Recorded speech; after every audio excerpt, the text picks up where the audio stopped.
You see me? All right. Whew. So I need my Bible because I was thinking just now. I was like, it's like a blessing and a curse, but not really. It's like a blessing, but it's like people want it to be a curse. You know, like that. Like ain't no reason to make me feel unsafe. So I had this guy I know bring me back to the hotel. I went to run the errands that I needed to run and come back, and I had to get on the bus to go and do that and leave the door like that. And when I called him, he tried to start an altercation. So, but it was just like some trick stuff. It was like he was trying to be real tricky, and I don't really do stuff like that. So I just, sometimes you just can't hold it in and you just tell it like it is. And y'all gotta excuse me, I'm very used to sucking in my stomach. But I need to tell this for my safety because I don't want nobody thinking I'm just in a room with the door open because it's not open right now. It's locked with the latch holding it and the deadbolt lock on. And the man ain't been in this room and said he not worried about it. It was never really intended for him to just be all up under me, but he could be here. I don't have a problem with him being here, but if he don't want to be here, he don't want to be here. And I told y'all the note that he left on. So I just wanted to show myself because that's ridiculous for me to have to be sitting outside. And that's what I told him when I was at the bus stop. I was like, I ain't even want to have to do this.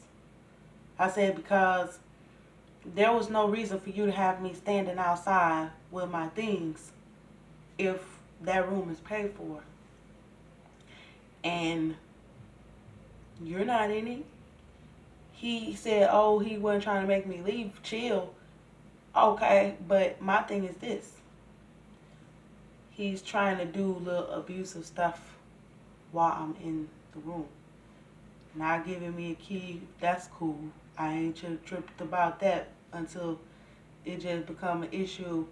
But that's not the main thing. The main thing was the relationship.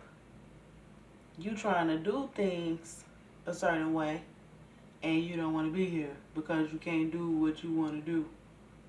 Cool. All right. Well, I don't have to leave if the agreement was you paid for a room for me, And so I did because I was like, no, because based off of America standards, if a man feel like he not sexually satisfied with a woman, they put they penis and phallus up above everything, and a woman's vagina can be held very highly. And so what a man feel like he want to do with a woman is what he feel like he want to do with her. But sometimes that's just not always the case. And that's just one of those situations where you have boundaries, period. You know what I'm saying? It's not about feeling like you have to gratify someone else. And to me, that's just where it becomes like abusive when it comes to men in America. And I know it's like that all over the world, but I'm just saying it's very doggy dog. And I'm like, I'm not trying to argue with him about that. We could have had a conversation about that. So we never had a conversation really about it.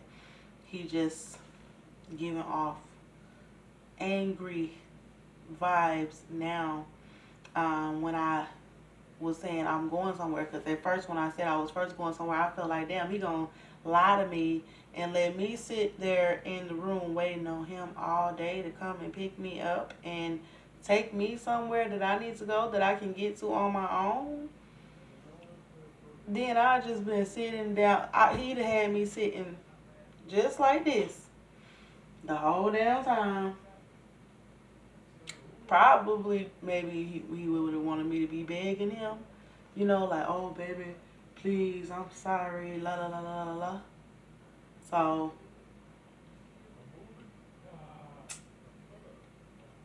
Anyway, it's some guys that's out there, and y'all know I don't like that skit shit, niggas all loud and stuff.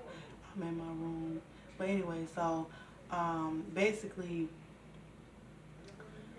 the guy left me here without taking me where I needed to go.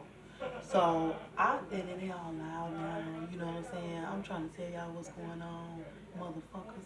But anyway, so man, they get on my nerves, you know, always doing some shit. But anyway, so I was like, I called the dude, you know, he was getting upset. You see how they threw me off with that bullshit? Um, Lord Jesus help me. So he was being abusive towards me when I was just trying to talk to him. It's some men outside, y'all, and that really makes me feel very uncomfortable because they talk loud, and they did that last night, and he left me here, so that made me very uncomfortable. But anyway, so the man never did come. Hold on, maybe I need to come a little closer to the camera so y'all can hear me, because I know I'm already talking back, and I want y'all to be able to hear what I'm saying, because I think they're trying to distract me from telling the story about how the guy, oh yeah, so he would have left me here, sitting here all day, um, without being able to go anywhere. And he would have had me sitting here thinking like, oh, you gonna take me where I need to go, and would have had me sitting up in here, and then I had to leave the door cracked open in order to go somewhere. And I told him that I was gonna have to do that, and he was like something about go to the office and get a key, and I was like, you know, the office had closed, and I'm just telling y'all what it is because people always try to pull shit on me, you know, and they have always done that since I was a little girl. So I'm gonna be honest, you know, and tell what's going on. And I don't like people trying to script anything. I don't like people trying to mess with my content, with how they operate and maneuver with me throughout the day and night. I don't like that. And the people that I meet. Because in my mind, I don't got nobody. So I don't know who all watching my video, who all doing this, and then you don't know who might be coming around me, targeting me, saying stuff to me, picking me up, and what their agenda is. I know that people want to go very far to cover up what's going on, what happened to me, and it is what it is, you know.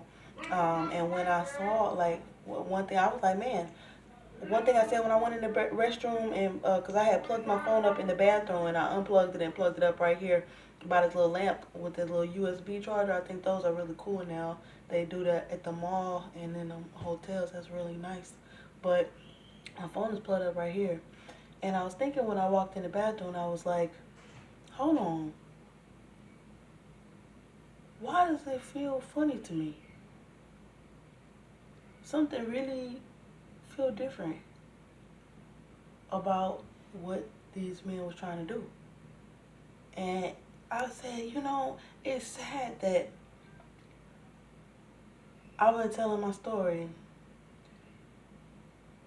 for a very long time, for like 2 years. And I just started getting on social media, you know, and things like that within the past 6 or 7 months. But it took a lot of courage for me to do that.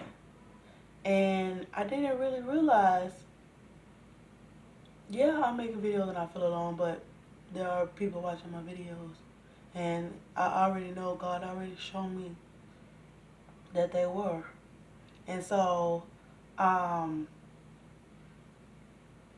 seeing people just running around worrying about checks. And I'm like, y'all can't have that. Y'all can have that. And you can say, oh, I'm money hungry, I this, I that, whatever. Everybody got to have some money to survive. Oh, yeah, so go get it. Yeah, I hear that bullshit. But I'm talking about the bigger picture, you know, like Jupiter, like big fucking picture right here. I was like, man, I tell my life, like when I look at the word and see everything around me in this country, I was like, ooh, we. And they around here getting checks. They giving them checks. I was like, I know the mind. See, I could think on the large level, and I know the peon small level of what you can do with a man and a nation of people when you give them money. And then I had to like just like, when I thought about what happened to me. And then my people getting checks. Everybody getting checks. Yeah, we getting money. And I was like, shit, them motherfuckers sold me out, man. I was like, niggas sold me out. Like, ain't no trust in that nigga. This one, that one, none of that. I ain't trusting you, son. And you could say, oh, she paranoid, gets a who, boo, bye. Because you just want to get inside. So I ain't worried about that. But I don't like someone trying to make me feel like I gotta be unsafe in the room. See, now, if I call him, communicate with him, he gonna wanna yap, pop, pop, pop, pop, pop, pop, argue with me like a little girl. I'm a woman. That is a man. And he ain't saying, oh, get out the room, let go, leave, la la la la la. He, fuck is you saying? Fuck is you saying? Fuck is you saying? Chill. You, fuck is you saying? It's like he want to do one of the run around arguments where he ain't trying to really do nothing to make it seem like he did anything. But he want to just throw fighting words. And that's very dangerous for a female. And all that could be happening. All of this could be happening with me not showing my life. So it is very dangerous to show it because it reveals a lot of details that I don't really want people to know all the time. I like to be private. But my private life and privacy and things like that, it's a lot of things that hide in the dark, and some things are not good, and it's bad things that happen to me. So that's why I tell. And I don't think I'm wrong for that. And I hate that now I gotta feel like I gotta be in this room not knowing when this man gonna come in here. Because see, that was the problem that I had when I was at the last room with the last guy. And that felt like a setup for him because he tried to leave me this way the same way the last guy did when I met him. And Marcus, the way he did it, it was kind of like I went through that breakup with him really like, Then I had to meet more dudes because they helped me out. So with them helping me, it turned into a bad situation. So I was telling this dude, I was like, I don't want to get into another bad situation because the guy was leaving me in the room without a key over there. And then was not answering the phone, and